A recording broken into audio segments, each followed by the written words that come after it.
Hello दोस्तों, welcome back on my YouTube channel. तो दोस्तों 8:30 हो चुके हैं। आज मैं आप सभी के लिए बहुत ही महत्वपूर्ण जीके के मोस्ट इम्पोर्टेंट क्वेश्चन लेके आया हूँ। मिक्स जीके के क्वेश्चन रहेंगे गाइस, जिसमें कि इंक्लूडिंग होगा economy, polity, HP GK and English GK के। गाइस आज हम मिक्स जीके के क्वेश्चन को डिस्कस करेंगे।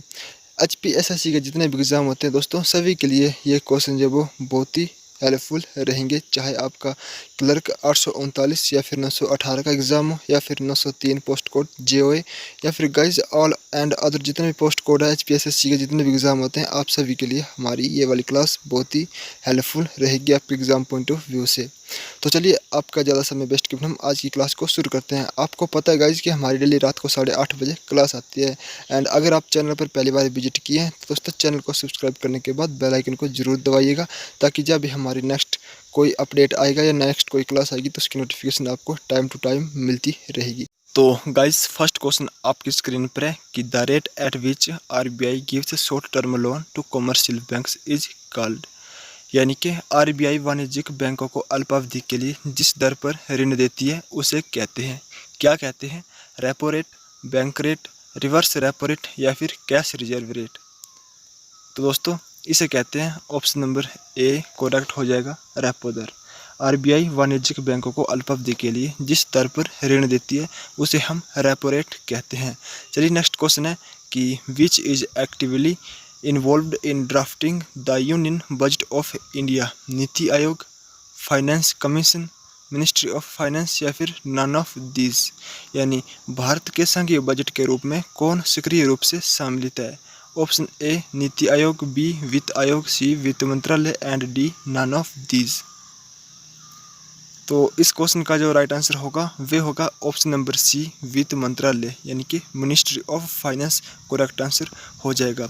उसके बाद है अगला क्वेश्चन कि stand up India scheme is associated with. यानी कि दोस्तों स्टैंड अप इंडिया योजना किससे संबंधित है? ऑप्शन आपके सामने है, all small entrepreneurs, option B है all big entrepreneurs, option C है SC ST and women entrepreneur and D है नन ऑफ दिस। यानी कि जो स्टैंड अप इंडिया योजना है वे किससे संबंधित है? ऑप्शन ए सभी छोटे उद्यमियों से, बी सभी बड़े उद्यमियों से, सी SC एंड ST और महिलाओं उद्यमियों से, और डी इनमें से कोई नहीं। तो दोस्तों जो स्टैंड अप इंडिया योजना है वे ऑप्शन इसका सी करेक्ट हो जाएगा, SC और ST तथा महिलाओं उद्यमियों से स्टैंड अप इंडिया योजना जो वो संबंधित है। गाइस सभी क्वेश्चन इंपॉर्टेंट एंड सिलेक्टेड है, और जो क्वेश्चन आपको नहीं आता है उसे जरूर नोट करिएगा। चलिए नेक्स्ट क्वेश्चन है कि डिसड्यूस्ड अनएम्प्लॉयमेंट जनरली मीन्स। प्रश्न बेरोजगारी से सामान्यतः आशय है बड़ी संख्या में बेरोजगार लोगों से। ऑप्शन बी वैकल्पिक रोजगार उपलब्ध नहीं है, ऑप्शन सी श्रम की सीमांत उत्पादकता शून्य है, या फिर ऑप्शन डी श्रमिकों की उत्पादकता निम्न है। तो प्रश्न बेरोजगारी से क्या अभिप्राय है दोस्तों? तो इसका जो करेक्ट आंसर होगा वे होगा ऑप्शन नंबर सी, यानी कि marginal productivity of labour is zero, श्रम की सीमांत उत्पादकता शून्य है। Option C is the correct answer. उसके बाद गाइस नेक्स्ट क्वेश्चन है कि निम्न में से कौन सा मानव विकास सूचकांक का मापक नहीं है? Which of the following is not measure of human development index? Life expectancy, option B है सेक्स रेशियो, ऑप्शन सी है literacy rate and option D है ग्रोस एनरोलमेंट। तो क्या होगा इसका करेक्ट आंसर दोस्तों? जीवन प्रत्याशा, लिंगानुपात, शिक्षा दर या फिर कुल पंजीयन। तो जो ऑप्शन इसका बी गाइस राइट आंसर हो जाएगा, ऑप्शन बी लिंग अनुपात, यानी कि सेक्स रेशियो। जो सेक्स रेशियो गाइस वे मानव विकास सूचकांक का मापक नहीं है, और जो तीनों को तीनों है जीवन प्रत्याशा, शिक्षा दर एंड कुल पंजीयन ये मानव विकास सूचकांक का मापक है।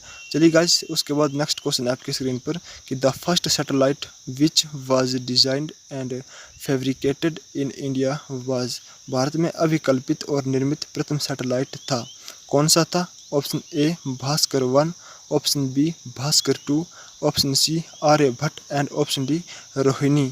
तो दोस्तों भारत का अभिकल्पित और निर्मित जो प्रथम सैटेलाइट था वे था Aryabhata, option C is the correct answer. चलिए नेक्स्ट क्वेश्चन की तरफ चलते हैं। तो दोस्तों नेक्स्ट क्वेश्चन है आपकी स्क्रीन पर कि ये गाइस एक दो क्वेश्चन यहाँ पे साइंस के हैं। निम्नलिखित में से कौन सा विद्युत चुंबकीय प्रकृति का है? Which of the following is electromagnetic in nature? कौन सा है इनमें से, कौन सा राइट आंसर हो जाएगा गाइस? अल्फा किरणें होगा, वाई किरणें होगा, अवरक्त किरणें होगा, या फिर ये सभी?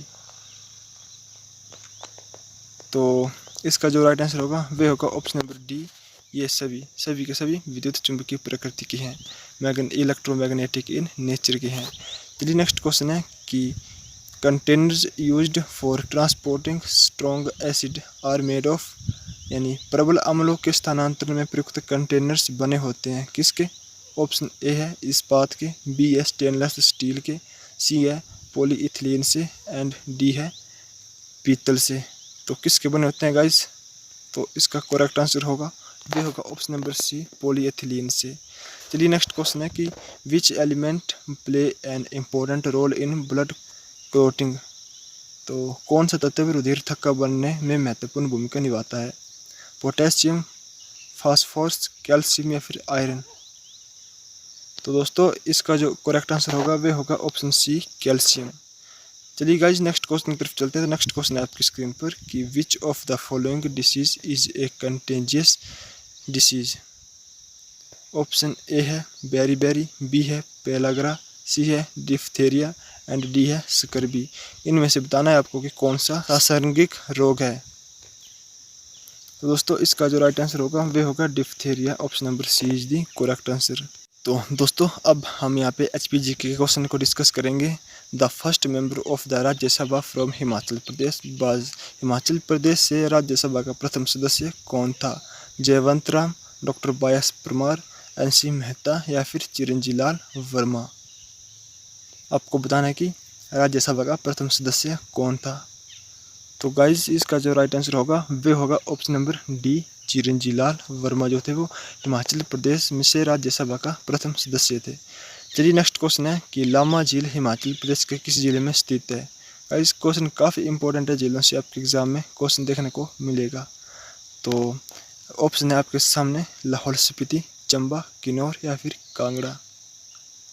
तो जो लामा झील है दोस्तों वे डिस्ट्रिक्ट चंबा में स्थित है, option B is the correct answer.